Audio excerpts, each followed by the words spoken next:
In this video, I'm going to be talking about my Sony FX6 Rig and all the different components that make it up. Here's the story. Now, the first thing I want to talk about is the lens. The lens that lives on this camera most of the time is the Sony 24mm to 105 F4 G OSS lens. And I've recently done a video about it that goes more in depth, but this is the lens that lives on my camera most of the time. The reason I use this lens is because it's just so versatile. I'm able to film B-roll, I'm able to get handheld shots, I'm even able to put it on a gimbal if I need to as well. It's great for getting interviews in tight spaces, and if I don't really need to knock out the background in my interviews, then the F4 is enough for those situations as well.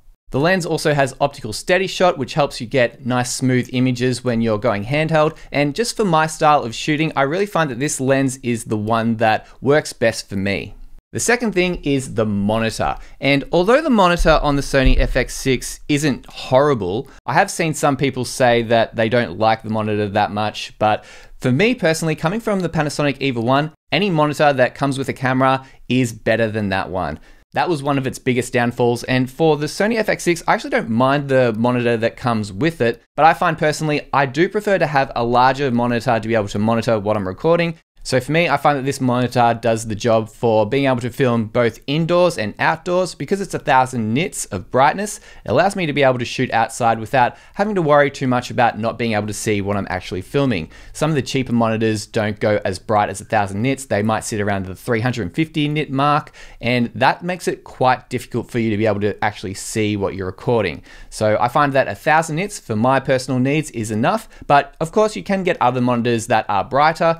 Atomos have just brought out a new Shinobi monitor as well, which is 7 inches as opposed to this 5-inch one, and that goes up to 2200 nits in brightness. So if you do need to have that extra brightness, there are other options out there, but right now I've got the Shinobi SDI version, which goes up to 1000 nits of brightness. Speaking of SDI, when I have the chance to use SDI with a camera, I typically go that option as opposed to using HDMI, just because I find the SDI cables to be more robust. And on this rig, I use the Shape Skinny 90-degree BNC cable, which is 24 inches. Now, the 24-inch cable probably is a little bit longer than what I need. I probably could get the 12-inch cable, and that might be something I'll look at in the future. But right now, I'm using the blue version, and I like how it works with my camera rig so far. And to mount the monitor onto my rig, I use the Smallrig tilt and swivel mount, and that is mounted onto a Smallrig NATO rail adapter as well, which simply screws onto the FX6 top handle. Moving on to the battery, I use the Core SWX Nano 98 watt-hour battery, and I find that this works really well with my setup as a P-tap or D-tap output, and it also has a USB output as well if you need to power other devices. And I power my monitor from the battery using the Kondor Blue D-tap power cable to Sony L-series dummy battery. And this is a braided cable which goes from 16 inches coil to 36 inches. And I find that it does the job for what I need it to do, which is power the monitor.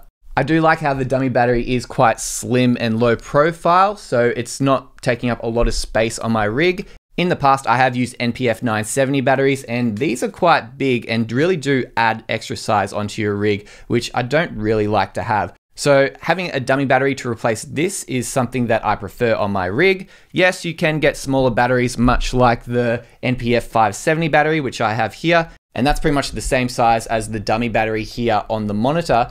However, the battery doesn't last that long, and having to change these batteries out time after time when you're on set really does slow down the filming process and isn't something that I really like to do. So having the D-tap out of the Core SWX battery and just having it feed right into my monitor really does make things more efficient and simple, and one of the things that I like about my Sony FX6 rig.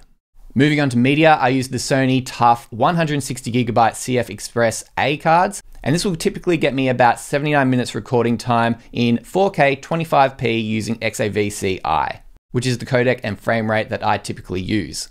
Now, these CFexpress Type A cards are quite expensive, and because the Sony FX6 records both CFexpress A and SD cards, there are cheaper SD cards out there that you can purchase to record your video files too, so that is something to consider as well. So if that big price tag is something that concerns you, there are other options out there as well.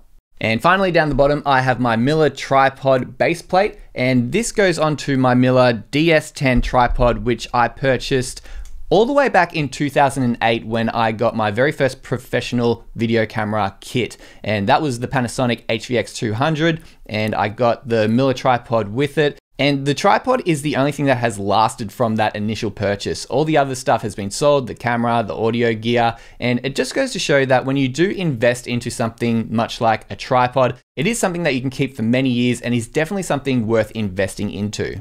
And you might notice in typical video guy fashion, I have completely neglected audio.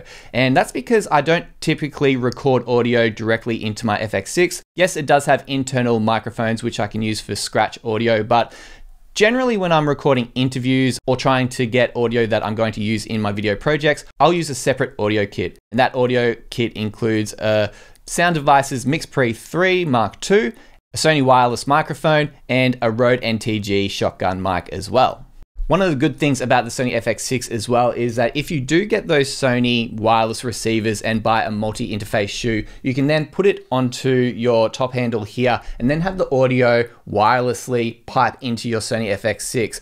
And that is something that really does interest me, and I haven't done it yet because I've got this already existing audio system, but it is definitely something that I might look at doing in the future, and it might be something you'd be interested in if you don't want to have to carry around an extra audio bag, or you just want to make the audio as simple as possible with your Sony FX6. And that's the video. I hope you found this video helpful, and if you did, please give it a like, and if you haven't already, please consider subscribing to this channel for more videos on video creation in the future.